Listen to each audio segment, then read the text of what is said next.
अब यहाँ पर भगवान राजकाज का कार्य संभालते हैं। इसी बीच उन्हें गुरुकुल भेजा जाता है। गुरुकुल भगवान 1 वर्ष भी पूरे नहीं रहे, 1 वर्ष से पहले ही आ गए। भगवान के साथ मथुरा में रहते थे उनके अतरंग सखा। अतरंग सखा माने बेस्ट फ्रेंड। भगवान के बेस्ट फ्रेंड कौन थे? उद्धव।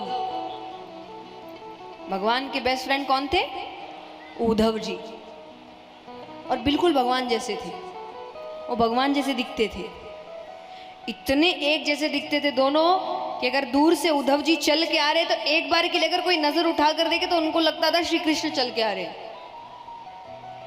नाक, नक्शा, चाल ढाल, रंग, रूप सब भगवान जैसा। ज्ञान बहुत बहुत ज्ञानी थे उद्धव जी। उन्होंने देवताओं के गुरु बृहस्पति जी से विद्या प्राप्त की थी। सिर्फ एक कमी, प्रेम को कुछ नहीं समझते थे। यानी कुछ नहीं माने उनके लिए दुनिया में सबसे ऊपर ज्ञान था, ज्ञान से ऊपर कुछ नहीं। पर भगवान जानते थे ज्ञान से ऊपर भी एक वस्तु है और वो है प्रेम। हमारे आपका प्रेम नहीं, ये गलती नहीं करना। निस्वार्थ प्रेम, जिस प्रेम में कोई स्वार्थ नहीं है, सिर्फ प्रेम है और कुछ नहीं, वैसा प्रेम सबसे ऊपर है दुनिया में।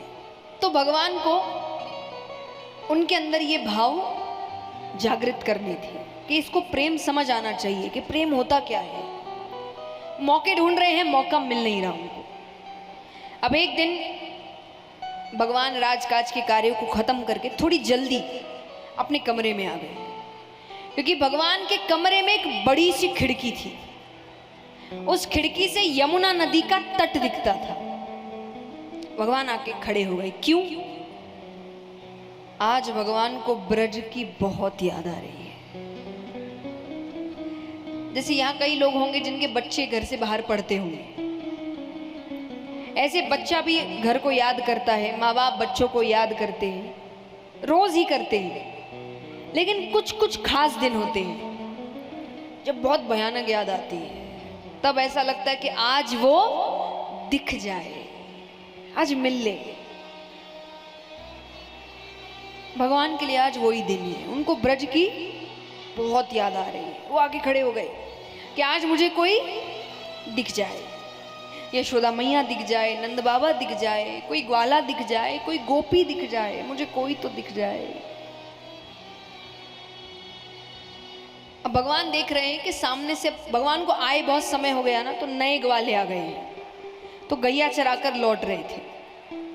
जैसे आप अपने पुराने स्कूल जाइए तो आपको स्थान देखकर वो यादें ताजा हो जाती है कि हम यहाँ बैठते थे, कि यहाँ हमने ऐसा किया था। वो आंखों के सामने वो दृश्य घूमने लगता है। तो जब उन ग्वालों को भगवान जाते हुए देख रहे गैया चराकर, भगवान कहते अरे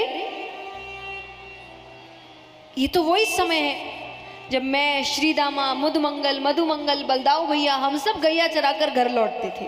ये निश्चय वही समय है।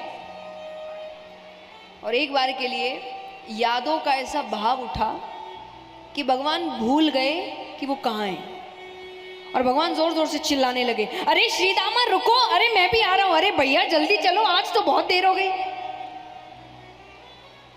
पर जब ध्यान भटकता है तो समझ आता है कि मैं कहाँ हूं। भगवान जोर जोर से रोने लग जाते हैं। भगवान इतना रो रहे हैं कि बगल के कमरे तक आवाज जा रही है। बगल के कमरे में उद्धव जी रहते थे, तो वो दौड़कर आते हैं, भगवान को गले से लगा लिया।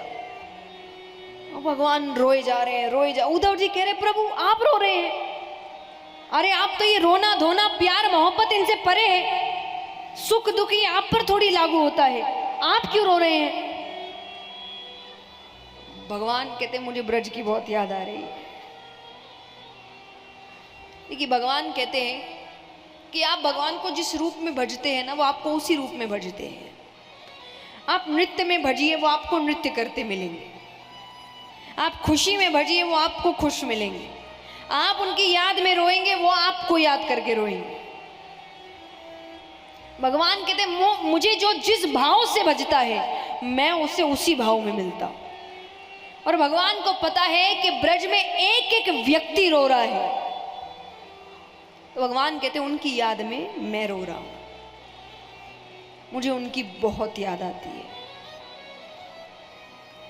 भगवान कहते हैं यशोदा मैया जैसी मैया युगों युगों तक नहीं मिलेगी। और ये सच्ची बात है। कहते हैं कि यशोदा मैया में जो ममता थी वो आज तक किसी में नहीं है। इतनी ममता किसी के अंदर नहीं है जो यशोदा मैया में थी। और भगवान कहे मैं जब तक उनके पास रहा मैंने एक सुख नहीं दिया। जब तक भगवान रहे, अगर एक तरीके से देखा जाए तो रोजाना उनके दरवाजे पर लोग खड़े रहते थे, तुम्हारे बेटे ने ये कर दिया, तुम्हारे बेटे ने वो कर दिया, तुम्हारे बेटे ने ये नुकसान कर दिया। भगवान कहे उसके बाद भी उनका प्रेम घटने की बजाय और बढ़ता गया। तुम्हें पता है, एक दिन मैं गैया चराकर घर देर से लौटा, थोड़ी देर हुई थी मुझे, वो मुझे गले से लगाकर रोने लग गई।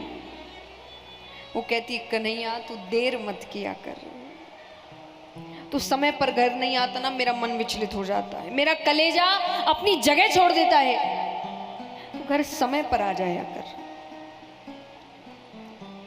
मेरी मैया की वो हालत देखकर मैं जिंदगी में कभी घर देर से नहीं गया, पर आज मुझे कितना समय हो गया है, वो कैसे रह रही होगी मेरे बिना।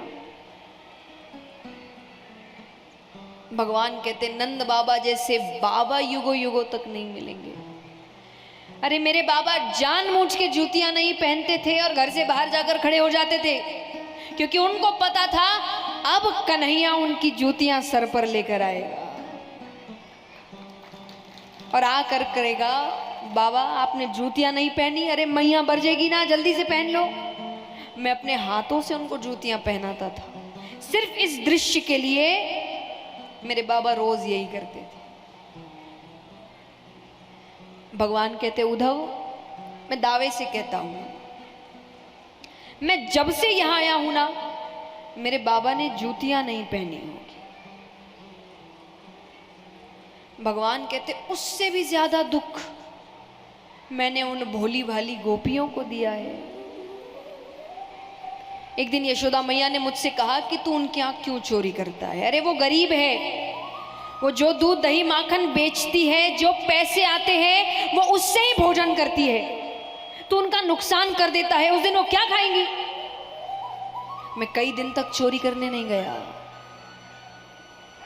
कुछ दिन बाद वो सबकी सब घर आ गई, आकर कहती है कन्हैया सिर्फ तेरा ही बेटा है क्या? अरे चोरी करता है करने दो, नुकसान करता है करने दो, गरीब तो उस दिन हो जाएंगे जिस दिन कन्हैया छोड़कर चला जाएगा। कभी मत कहना हम गरीब है।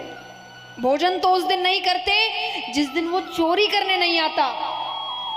आज क्या गलती हो गई कि कन्हैया नहीं आया? और अंत में भगवान कहते उससे भी ज्यादा दुख मैंने अपनी राधे को दिया है। और भगवान कितनी देर तक राधे राधे राधे कहकर रोने लगे। मुझे कितनों की आंखों में आंसू दिख रहे हैं, जबकि मैं तो सिर्फ बता रही हूं। उद्धव जी के सामने भगवान रो रहे हैं, फिर भी उन पर असर नहीं हुआ। उद्धव जी कहते तो प्रभु इसमें इतना रोने की क्या बात है? आप उन अनपढ़ गवार ब्रजवासियों को ज्ञान से समझा सकते थे। अनपढ़ गवार, भगवान कहते तुमको कैसे पता वो अनपढ़ है? बोले वो कहाँ गुरुकुल गए होंगे। भगवान कहते ऐसे तो मैं भी नहीं गया, एक वर्ष में कोई कितना सीख लेगा। उद्धव जी कहे प्रभु आप तो खुद ज्ञान है, ज्ञान की शुरुआत आपसे होती है, भगवान समझ गए जिस मौके की वो तलाश में थे, वो मौका आज उन्हें मिल गया। भगवान कहते सही कहा, मैं समझा ना सका, तुम ज्ञानी हो ना, तुम जाओ। उद्धव तुम ब्रज जाओ, और ज्यादा नहीं, नंद बाबा, यशोदा मैया, गोपियां, बस 3 को ज्ञान से समझाओ कि रोना धोना छोड़ो, ज्ञान मार्ग पर चलो।